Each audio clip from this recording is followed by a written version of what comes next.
Αλλά παιδιά, τι κάνετε? Όσοι είδαν το βίντεο της προηγούμενης εβδομάδας, έκανα unboxing το Natec Genesis GX58, ένα οικονομικό gaming mouse. Ανέφερα ότι και εγώ τα τελευταία χρόνια χρησιμοποιούσα ένα ποντίκι της Natec, ωστόσο άρχισε να με εγκαταλείπει, οπότε ήρθε η ώρα να προχωρήσω σε κάτι άλλο. Εδώ έρχεται και κολλάει το Logitech MX Master, που είναι το ποντίκι που διάλεξα για να με συντροφεύει τα επόμενα χρόνια. Δεν είναι ένα gaming περιφερειακό, είναι ένα ποντίκι πολύ αγαπημένο στις κοινότητες δημιουργίας πολυμέσων. Φέτος η Logitech κυκλοφόρησε το MX Master 2S, το οποίο είναι σχεδόν το ίδιο περιφερειακό, ωστόσο βγαίνει σε διαφορετικά χρώματα και αν δεν κάνω λάθος περιλαμβάνει και το λογισμικό Logitech Flow για να αλλάζει αυτόματα ανάμεσα στις συσκευές. Αυτό το αναφέρω γιατί το MX Master είναι ένα ακριβό περιφερειακό, μπορεί να κοστίσει περίπου 100 ευρώ, ωστόσο όσοι ψάχνουν την κλασική έκδοση, το MX Master το κλασικό, ενδέχεται να το βρούνε στο Scrooge ακόμα και 70. Επίσης, σήμερα είμαι χαρούμενος να ανακοινώσω ότι οργανώνω το πρώτο giveaway του καναλιού. Οπότε μείνετε συντονισμένοι μέχρι το τέλος του βίντεο για να μάθετε τις λεπτομέρειες. Πάμε να δούμε το unboxing.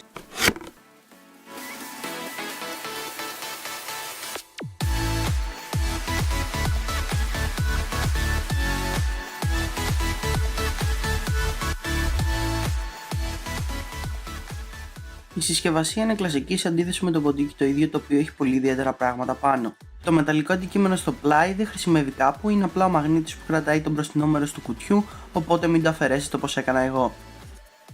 Μέσα στη συσκευασία περιλαμβάνεται USB καλώδιο, το οποίο φαίνεται να έχει αρκετά ανθεκτική πλαστική επένδυση, όπως θα έπρεπε άλλωστε για τη τιμή. Η αλήθεια είναι ότι θα προτιμούσα η Logitech να χρησιμοποιήσει USB-C, αν όχι με το MX Master το κλασικό, τουλάχιστον με το MX Master 2S.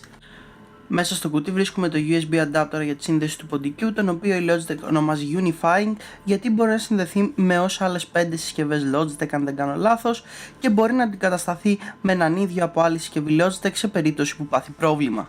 Το ποντίκι διαθέτει επίσης τεχνολογία σύνδεσης Bluetooth Smart, που είναι χαμηλής κατανάλωσης ενέργειας και κάνει εξίσου καλή δουλειά με τον adapter.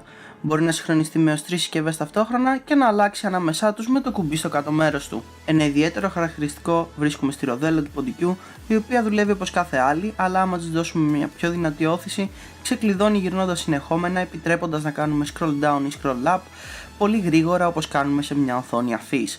Η πλαϊνή επιφάνεια του ποντικού είναι επίσης κουμπί, το οποίο χρησιμεύει για multitasking ή χειρονομίες σαν και αυτές που κάνουμε με τα trackpads. Ένα άλλο ιδιαίτερο χαρακτηριστικό είναι η ροδέλα οριζόντιας κύλησης, η οποία μπορεί να φαίνεται χαζή, αλλά κάποιος που κάνει βίντεο, φωτογραφία, μουσική ή χρησιμοποιεί άλλο πρόγραμμα που διαθέτει timeline μπορεί να τη βρει άκρως εθιστική.